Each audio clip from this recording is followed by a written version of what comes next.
It really shows that you've got a passion for our country, and more important, that you value democratic practice at work. Because that's what has brought you here, whether you are local or you are from foreign countries.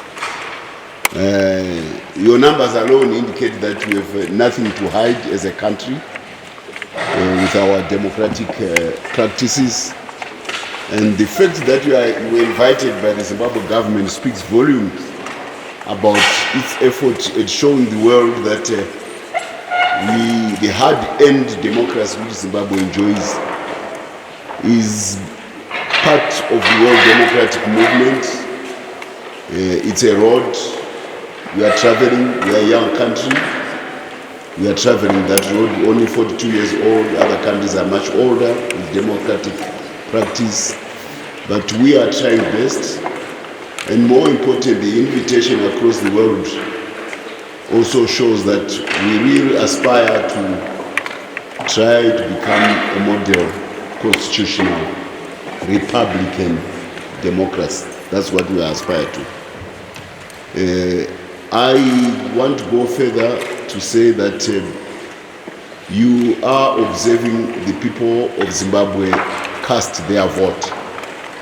The results are now being collated, and the prerogative to announce the results under the Constitution of Zimbabwe belongs to the Zimbabwe Electoral Commission.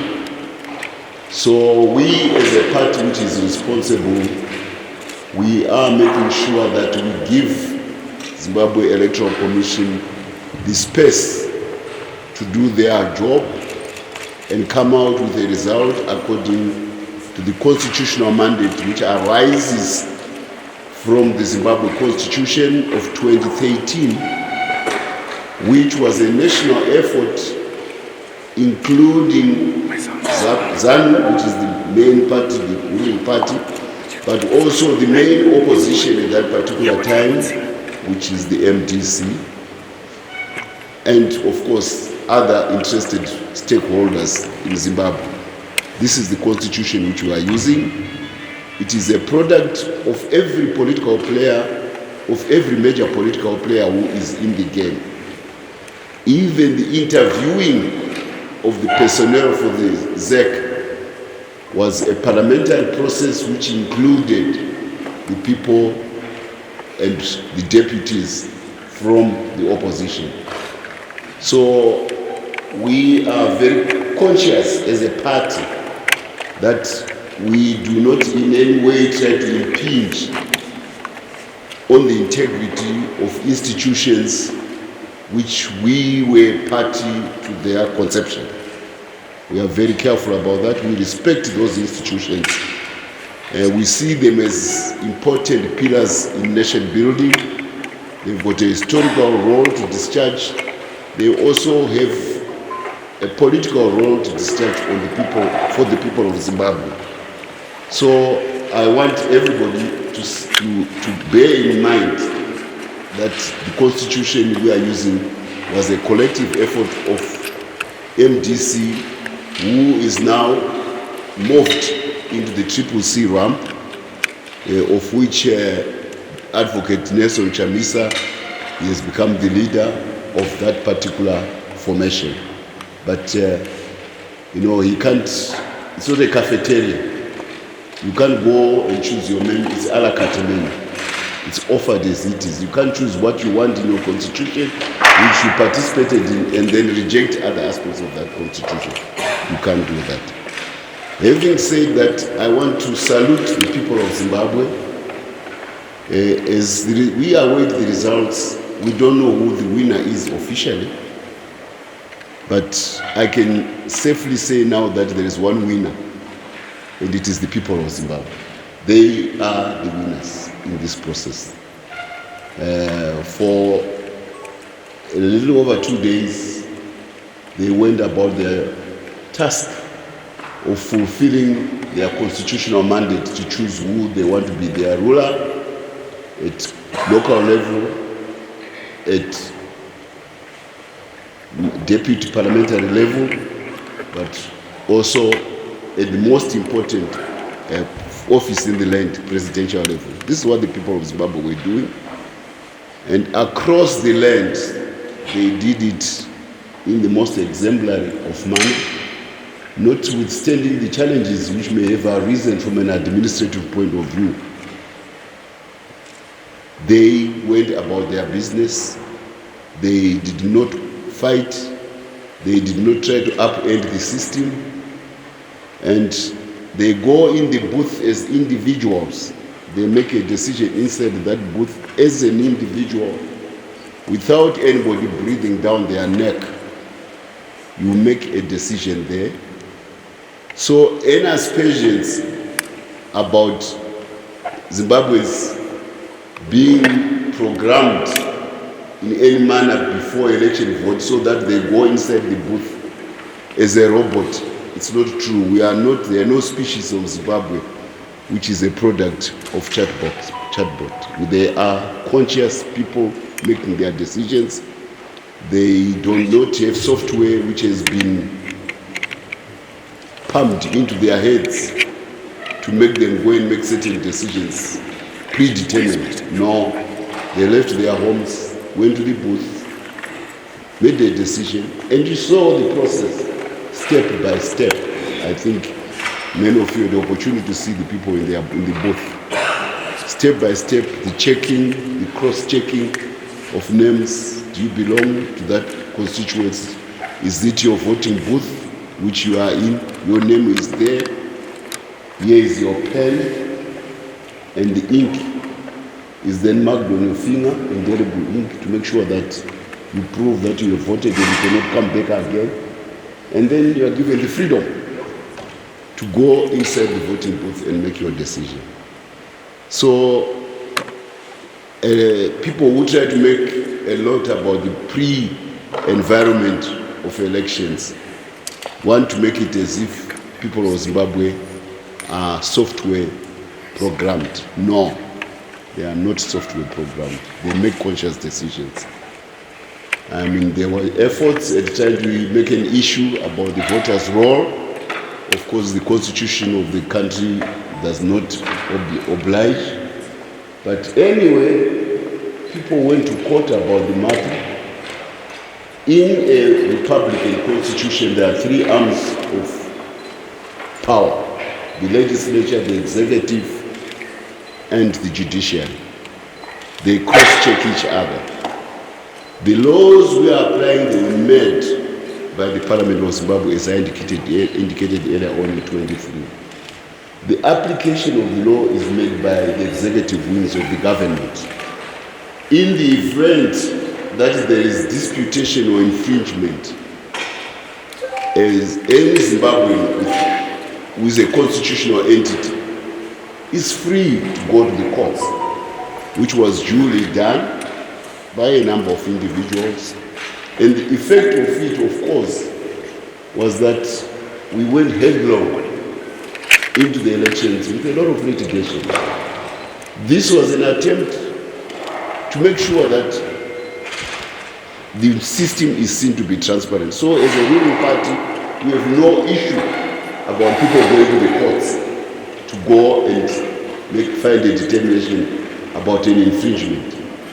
We actually applaud the courts, including a new novel entity called the Electoral Court, which is made to make decisions as quickly as possible so that it does not upend the democratic process of voting as proclaimed by the President of the Republic on a particular day. So in any event, we need to congratulate ZAC, but notwithstanding all those litigations, they still managed to have a voting on the 23rd of August, by and large. Because of the litigation, and because it's the first time that we are using the electoral courts, it really made ZAC work overtime. Maybe mistakes were made, definitely. There were also time delays, there were also logistical issues. And we are very happy that the precedents the supremacy of the people exercising their vote was the guiding principle in general, and an extension was given to those polling booths where voting had not yet started because the voting material was late. It is in the same spirit that ZAC, maybe much to the chagrin of the ruling party, allowed certain members of the opposition who had 10 days to register as candidates, but only left it at the last minute to register as candidates. They 10 days. They went there without their money, without their documentation complete. And ZAC made a decision that their registration be extended until midnight, when closure was at 4 o'clock on the 21st? On the 21st. So here is a bias by ZAC towards giving every Zimbabwean an opportunity to go and vote. Yes, there was a decision by the courts, High Court, on certain candidates which was then overturned by the Constitutional Court. It was in the same spirit that the Constitutional Court felt that the vote is very important. We must give the people a chance to vote, rather than to say administrative issues hobble the people from voting. I want to remind the foreigners who are here, the foreign correspondents, we are the first national liberation movement in modern times to fight an armed struggle to the point of victory and force an armistice on settler minority racist aggressors and really invite the hand of their imperial sponsor, England, to host an armistice called the Lancaster House Agreement in 1979. Out of that, a near victory army decided to lay the arms down, assembling dangerous assembly points and gathering points, and give the people of Zimbabwe the free rein to choose whom should be their president.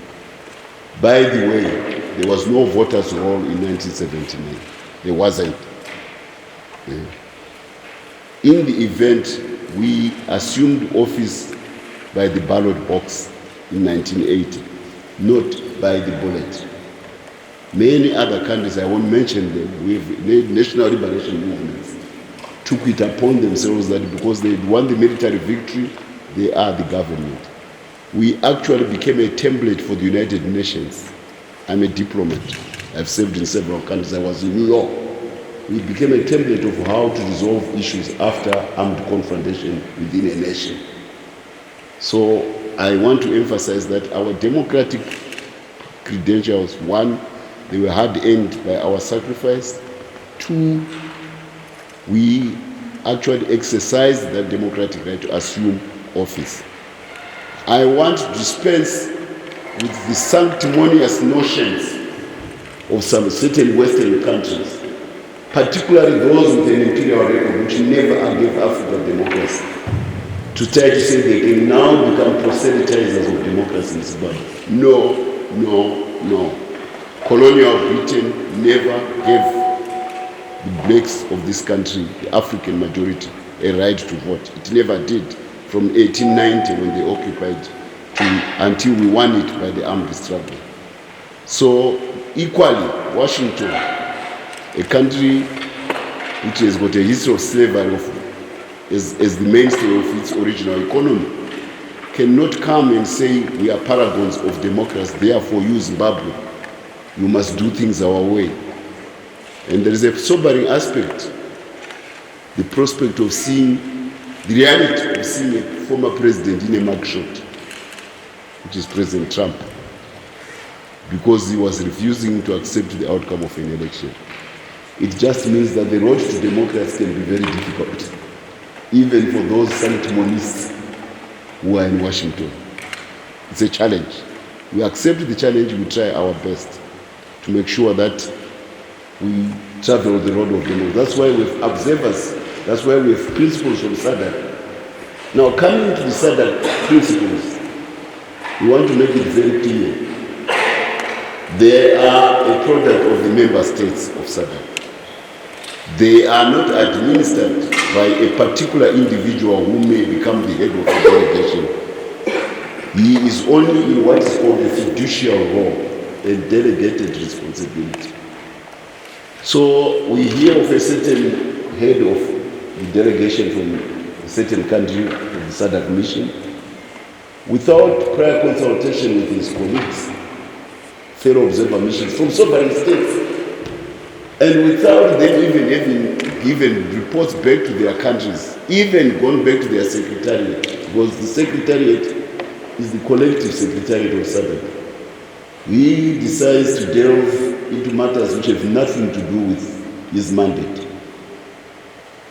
SADC has got several committees which deal with various issues of SADC, of Southern African development. It even has a constitutional review committee within its ambit. If anybody has got issues about the Zimbabwe laws, that is the relevant body within SADC to come and question the statutes of the sovereign state of Zimbabwe on a peer-to-peer basis as fellow acceders to the SADC protocol of unit, of cooperation. It is not the duty of a particular individual to arrogate to himself the role of a constitutional review committee of the laws of Zimbabwe. So, Mr. Nevas Mumba from Zambia, we call you to order. Don't delve into the laws of Zimbabwe. If you've got issues with those, tell your relevant institutions, not the SADC Observer Committee, your relevant institutions, to take it up with the SADC Secretariat in Zambia. Otherwise, we know that he is a preacher, he comes here, he has got his friends, and he was seen hobnobbing and accosting himself with the CCC. We don't think that's what Zambia stands about. He even goes further to try to make an issue about civic organizations and chooses some against the other in Zimbabwe. He favors ZANU and others. Then he castigates FAS on the other hand. This is a bias. I want to remind you, America had a civil war in 1861, starting in 1861. Because of the duty to protect the unity of America, certain of its citizens decided to form the American National Rifle Association. It's a historical product of the American evolution as it became a modern state. Today, the NRA is one of the most active of American civic bodies, to the extent that it now decides to lobby for certain politicians with a bias toward the Republicans.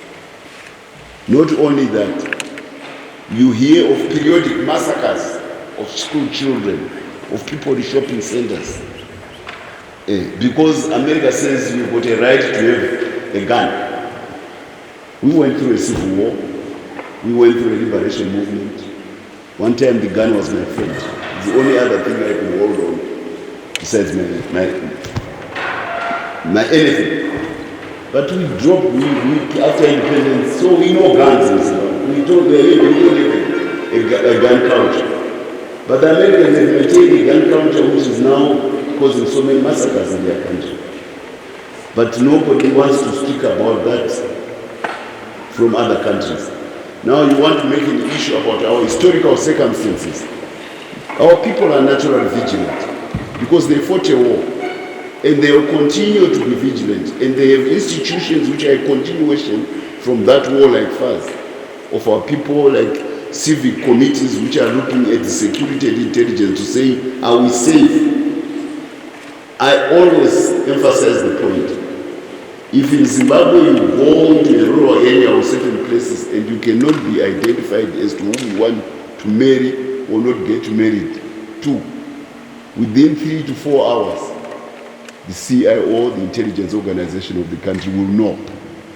Where does that come from? It comes from the war. You have to know who is who. Know your friend, know your enemy. If you don't, you die. That's what, because there was all sorts of nefarious institutions of terror, of murder, of disappearances, the Salute Scouts, the Special Air Services of Zimbabwe. All these institutions, the Fumorevana, these are historical institutions which made it life difficult in rural areas. So vigilance is natural in Zimbabwe people. So to make an issue about FAS and other historical institutions about Zimbabwe is to question the origin of the state. And for Mr. Nevas Mumba, I want to remind him that our original training about Zimbabwe Defense Forces came from the Zambian. We were hosted in Zambia. We were hosted in Tanzania. Maybe because it's from a later day party, he can't go to the archives of his country and really understand the role of Zambia in the birth of what is now the Zimbabwe Defense Forces. I want to politely remind him to go and read the history of this country before he starts castigating Zimbabwean entities. It's not right. Every country has got its own history. That's why I made an allusion to America and its National Rifle Association. And by the way, the Americans had actually copied it from England, which is also a National Rifle Association. So the idea of vigilance in communities is not new. And the idea that an association can lobby for its interests, just like the National Rifle Association does in America, it's not new. It is the same as this trying to lobby for the interests of the opposition. But there's a, you draw the line in the sand. You don't arrogate yourself the role of a statutory body which has got the sole responsibility of collating and announcing elections. It's not your duty. Let that body which does the job be given the full mandate to try to have a parallel system so that you instigate prejudice and you try to challenge the integrity of our institutions before they've completed their job. No, no, no. That won't be accepted. We know the pain of giving birth to the Zimbabwean state. We know the threats which face the Zimbabwean state. We make a distinction. There is the Zimbabwe state. We take it as it is. There's political contestation by political parties. That is allowed. You can contest for political party. But the moment you try there to challenge the legitimacy of the Zimbabwean state, who are you? And to challenge it on behalf of post-imperial interests in Europe and in America incenses us. More so, some of us who fought in that war. Because the birth of the Zimbabwe state was a painful process. Out of every 5 people I went to war with, only 2 came back alive. And most of them with maims and traumas of that war, and blinded and unable to cope with life afterwards. The Zimbabwean state is sacrosanct. We will go to any length to defend it. And we brook no interference, and we fear no power to defend the Zimbabwe state. We have no issue about people contesting as political parties because it's a constitutional provision brought by the same army and defended by the same state. It is the same state which defends that aspect. They all sleep peacefully to even the opposition today, just like the ruling party, all of you. What makes you feel that you can come to ZANU PF headquarters freely and sit like you do and take your pictures? It's because you know there is law and order in the land.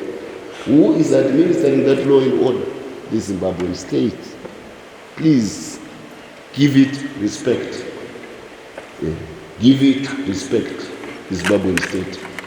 So I want to emphasize that point, that we are dismissive of the ramblings and mouthings of Nevers Mumba, who abuses his fiduciary role as the head of the Zimbabwe SADC Observer Mission and arrogates to himself a dictatorial mandate as a solo individual to say, I'm here to promote the interests of a fellow preacher. He's a preacher, I'm told.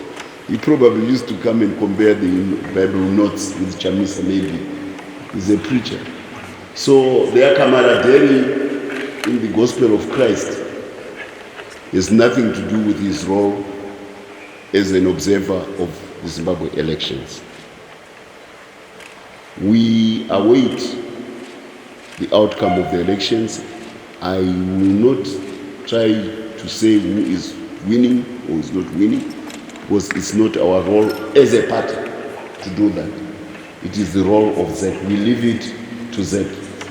We remain confident, the same confidence which made us campaign so hard, the same confidence which made our president scour the land, holding rallies, meeting churches, meeting businessmen, is that I will get the vote to make me the president of Zimbabwe. We remain confident that we will score a majority which will make him the president of the republic. And with luck, we may get even 2/3, way beyond what is needed to rule the country. We may get 2/3 majority. We only will be happy, of course, with a simple majority, which gives us power. But you know, if the people of Zimbabwe who are willing, we get 2/3, we celebrate. We have no problem with the performance of the opposition. It is the appeal to the Zimbabwean electorate. That's why I said earlier on, the winner in this election is the Zimbabwean people. They've shown the whole world that they can exercise democracy in their own way, in a peaceful manner, have the patience, the fortitude to stand for hours, even extending into the night, because they value the insertion of their X on a piece of paper. Clearly, that person is not pre-loaded software driven. No, he's making conscious decisions. And that's what the people of Zimbabwe do. They made conscious decisions to die in which numbers become free. They also make conscious decisions to go and put their X on the vote which they fought so much for. That's what I wanted to say by and large. On a separate note, we have our Vice President in South Africa. He was part of the BRICS Plus Summit. We are very happy of the progress which the BRICS have made as a putative global institution which is meant to address the historical neglect and marginalization of the global South. The behavior which we are making issues about today, about people who want to poke their fingers at Zimbabwean institutions and our democracy, originates precisely from those powers which gave themselves first imperial power, courtesy of an early access to the prowess of the Industrial Revolution. Europe strictly ahead of Africa and other continents. Then industrial production made them powerful, and they then had a gun before everybody else did, even though the kind of gunpowder was invented by the Chinese. And they formed a cartel at the Berlin Conference to deny other nations the gun, so that it becomes an instrument of control, of dictatorship to other countries. Of course, in 1917, one European power, Russia, broke out of that gun cartel and decided to make the gun a democratic weapon for everybody. It was the democratization of the gun which eventually made it possible for us even to defy England and its proxies and become free. But there are vestiges of that era which includes the abuse of a currency of one particular country, which has seen Zimbabwe suffer inflation which is way beyond physical possibilities. To have any hyperinflation, which is the velocity of money several times faster than the speed of light. It's an impossibility. It's a physical impossibility. But Zimbabwe went through that terrible experience. So the BRICS countries are now addressing the weaponization of currency against other countries, and we have been a victim. So we hail the decisions and the progress which the BRICS countries made in South Africa, especially on the African continent, and we are particularly delighted that the major oil powers are all now in one club, because the basis of the American dollar as a world currency is not the American military. No. The basis of the supremacy of the American dollar was American economic progress translated into the ubiquity of one particular commodity, petrol, for mobility. And they made an agreement with Saudi Arabia that anybody who buys fuel must pay it in US dollars. Saudi Arabia agreed in 1971. That's why the US dollar is what it is today. It buys every commodity, the most important commodity of trade. But there are now challenges to that. And Saudi Arabia is now a competitor, because America is now a net exporter of fuel. So they are competing on the market. Maybe Saudi Arabia doesn't want any more US dollars, because it is competing with America for the market. So to have Saudi Arabia, Iran, UAE join Russia, and together they account for 70 to 80% of the world production of petroleum. And if they can decide that we use local currencies or our own national currency, it's good. After all, we in Zimbabwe have made more progress already by using gold as a way to get out of the inflation which was buffeting us because of the weaponization of the US dollar. So we are on that road already. We say to the others in the BRICS countries, as they search for a new way out of the weaponization of the US dollar, say, welcome on board. We have been for 22 years trying to struggle out of that predicament. So more are joining us. Isn't it a good thing that we are trailblazers? I told you about what we did from ballot to office instead of bullet to office. We were trailblazers. Here we are going. We are trailblazing in a major geopolitical financial paradigm, which is a resistance to the weaponization of the dollar. The main thing is it has started. You may fulminate as to why, you may argue as to why it's not going to be easy, but you can't argue for the rationale as to why it is happening. And once there is a rationale, there will always be a will. And when there is a will, there is a way. More so when the biggest buyers of oil now are Russia, are China, which is the second largest economy in the world, and India, which is the fifth largest economy, and soon to be the fourth. These are the economic powers, emerging ones, and they are all in the club. It's a good thing. Maybe America may also now begin to know that it should cut its cloth according to its size.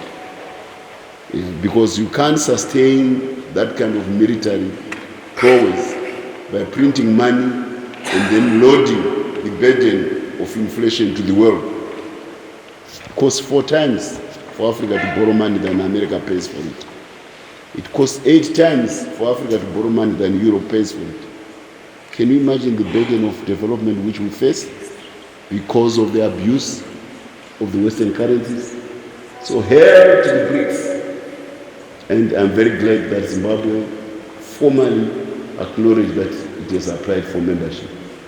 We were searching for a global institution which could serve our interests as a country, because we struggled as a landlocked country under onerous circumstances to defend our integrity, our independence.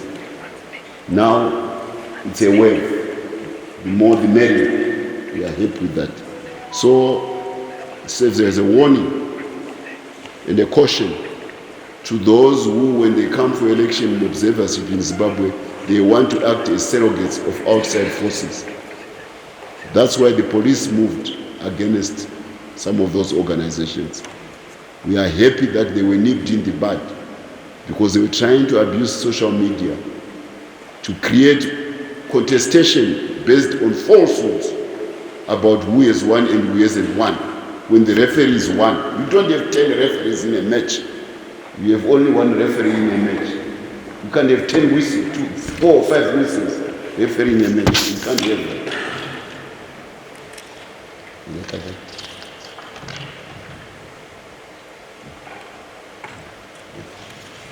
So there we are. There we are. That is where I am. We want to again welcome you in your numbers and say it's testament to our openness. Please, those who are genuine, proffer your advice. We will take it and sift through it and see whether our parliament can then make it into a law. But we don't make arbitrary decisions because we have a constitutional process and a sovereign institutions through the expressed will of the electorate which make those decisions. They are not arbitrary. They go through a process, a legal and constitutional process of consultation and then an enactment. I thank you.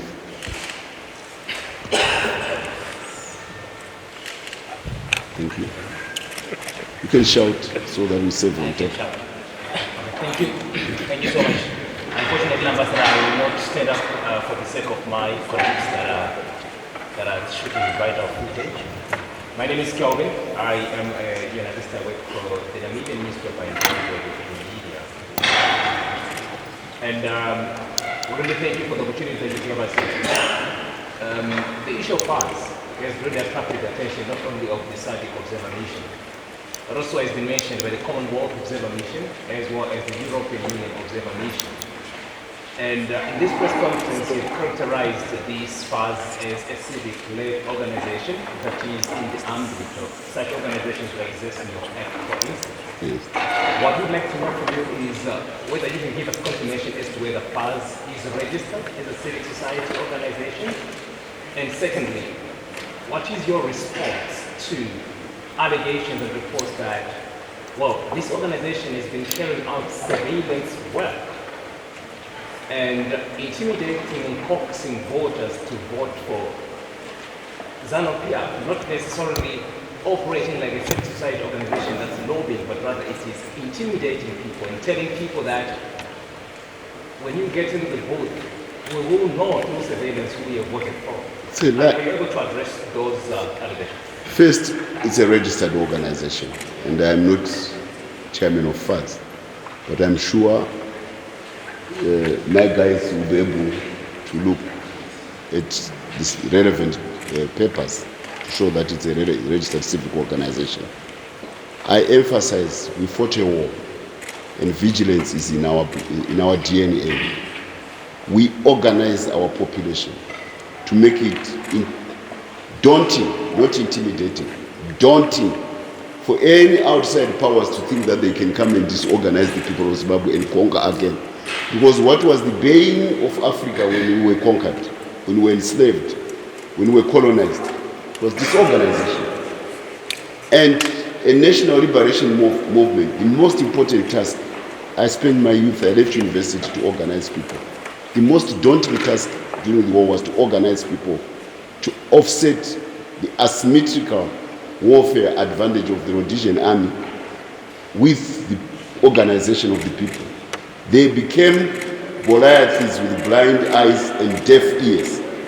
We became Davids, if I can use the Bible connotation, with open eyes and wide open ears. We had information. Information is power. We will never, as a country, relinquish our role of trying to get information and intelligence for the protection of the Zimbabwe state. That's why I gave you the experiences of the Americans with their National Rifle Association. That's why I gave you even England as a similar institution. We have no apologies to make for institutions which have their origin in our hard fight for independence. We have no apologies. Your second question about FAS intimidating, I repeat, people go in a booth as individuals.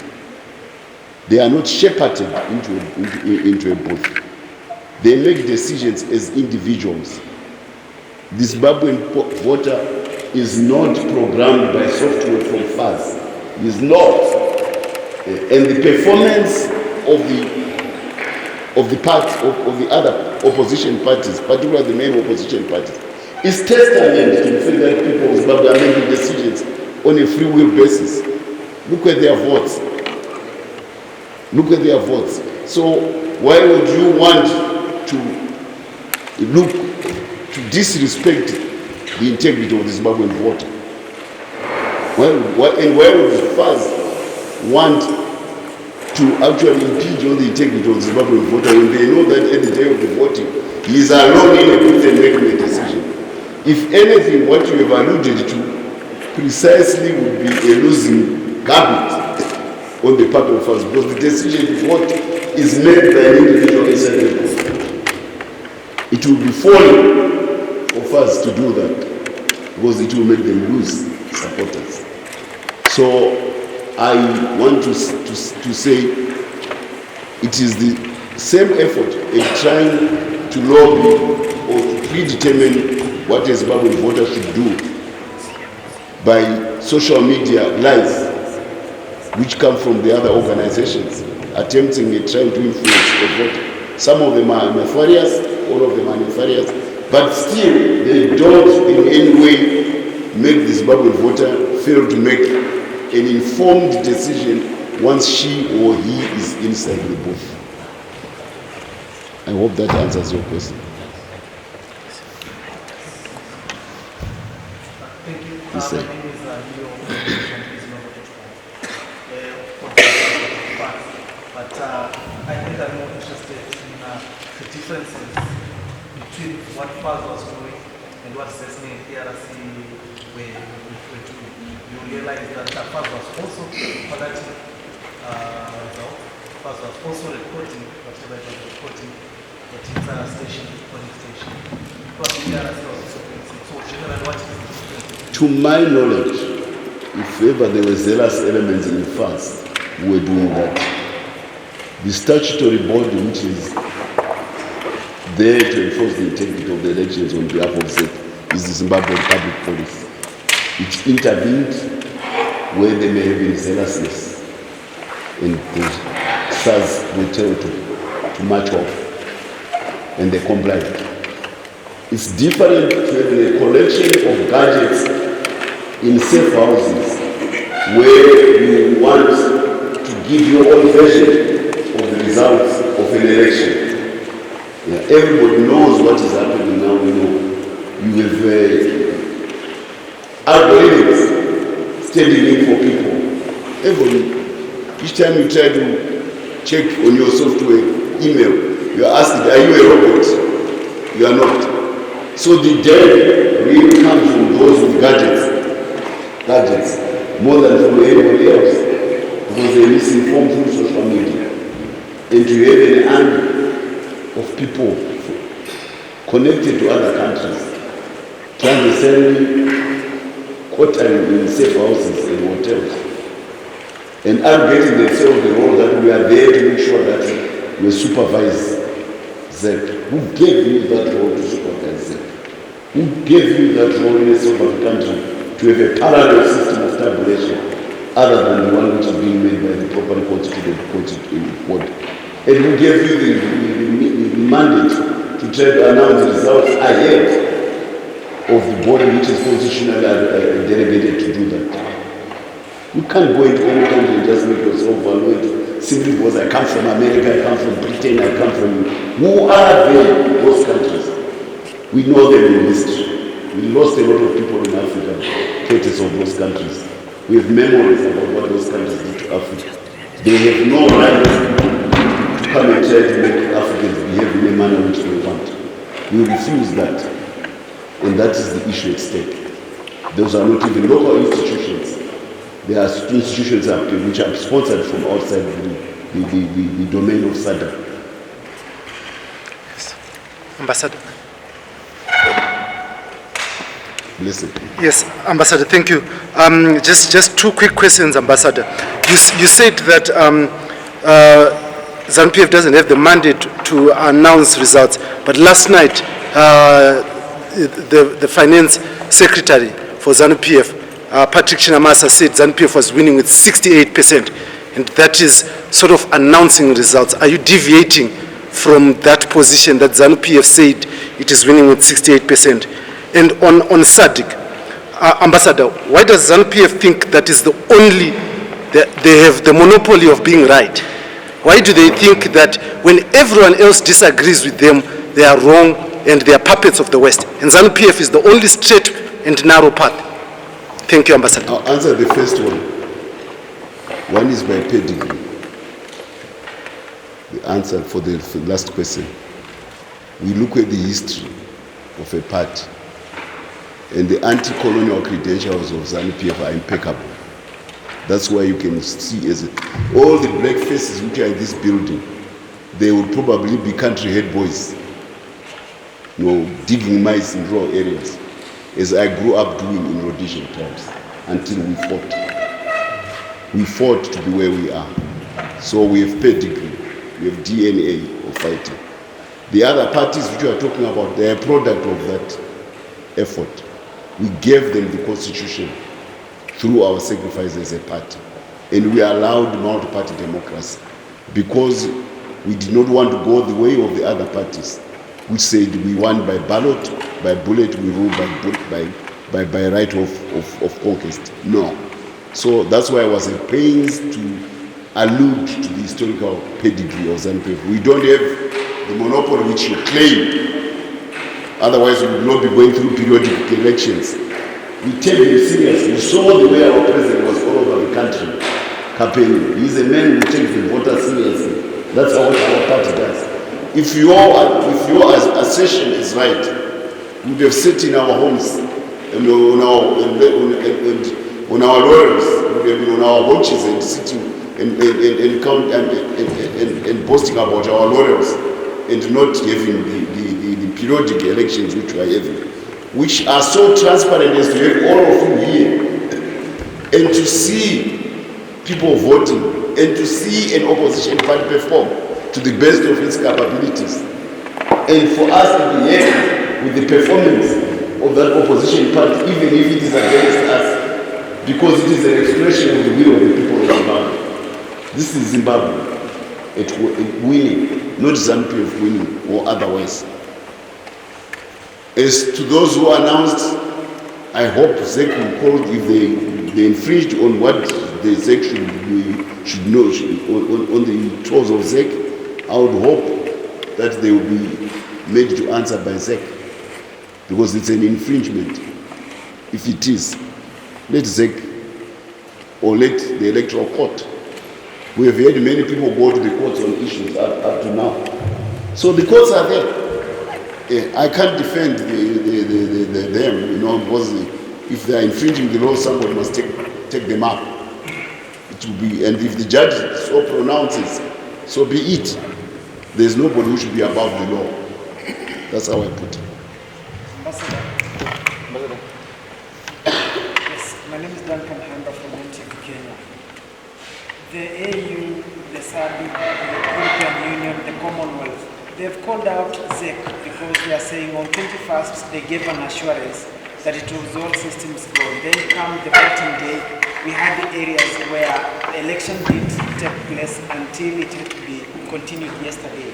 And therefore they are saying the whole mess by ZEC sort of puts the credibility of this election to question. What is the position of ZANU PF with regard to the assurance by ZEC on 21st that it was all systems go, and then Bulawayo, Harare, there was nothing, there was a short of the ballot material, the credibility of the whole process? Look, ZEC should really have pulled up its success. We learn. That's why I say it's a learning process. I'm sure from these lessons, next time they'll be much better prepared. Because the idea of an electoral court is new. It comes from the fact that people were saying, we have grievances during an election, but an election is like a milk. It has a shelf life. If you don't drink milk by a certain time, it gets sour. So, how do I get a remedy when milk has been turned into sour, when fresh milk is there? So we put an electoral court. And sure enough, the people of Zimbabwe, they like to exercise their rights. They took advantage of the advent of the electoral court. They went to the courts with various issues. And the courts had to make a decision. In the meantime, the outcome of the court is a determinant, it is a source material. It's a raw material of the ballot paper which ZAC must print. So eventually the document arrives, the raw material arrives, but the schedule is eclipsed ZAC. So now we have a quandary. People have been gathering all day. They have not voted. One paper bears the wrong name. It is the label of a party, but the picture is from a different party. You see, now ZAC has a quandary. Now, they make decisions like the judge did. What is the worst possible thing we can do? Is to deny a person a vote. Because this is a hard-won right. People sacrifice for that. And if you deny the people a vote, then you deny legitimacy. Because people say, we didn't vote. So I can understand the quandary, but I also understand the limitations and the challenges with ZAC. I hope as we learn, like I said, we learn along the way. We sometimes have to feel the stones as we cross a river. We make mistakes, we make missteps, but the main thing is to learn. I don't see any ill will, because in most of the rural areas, the voters would have been probably supportive of the ruling party. And in urban areas, the old people who spend hours on it may probably have been disposed to vote much more for the ruling party. So there's no particular claim to say that any particular party would have been disadvantaged. But the fortitude of the Zimbabwe people to wait it out speaks volumes about the respect which they have for their electoral machinery.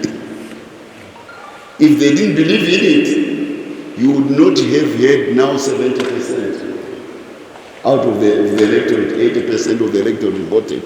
In America, 35 to 40% of the electorate turns out. The others don't care. This 70%. Can you not give kudos to the people of Zimbabwe and the confidence they have in their electoral machinery apparatus, that they have the fortitude to respect it? Because if all their claim is true, they would not have bothered to go to the booth to vote, because they know that it was a good decision. I mean, please give the people of Zimbabwe their due. They are very educated. They have a history of supreme sacrifice to get to where they are today. They have withstood 20 years of Western onslaught of sanctions, and they stood with their country despite the pain. They are made of sterner stuff. Give them their due, the people of Zimbabwe. Thank you.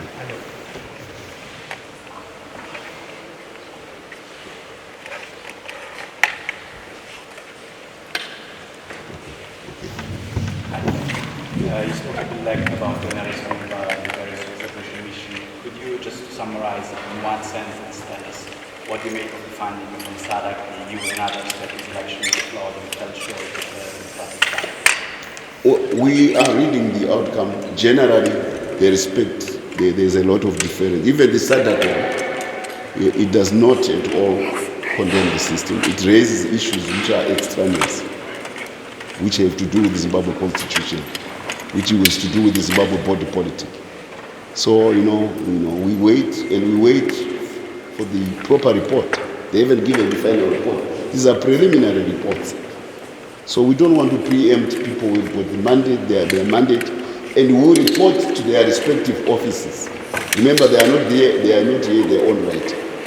They are part of bodies which we are acceded to. So let's give them, we are happy with it. They are generally happy. There's a general satisfaction. We can't be perfect, but there is definitely no ill will in our imperfections. There's no ill will in our imperfections.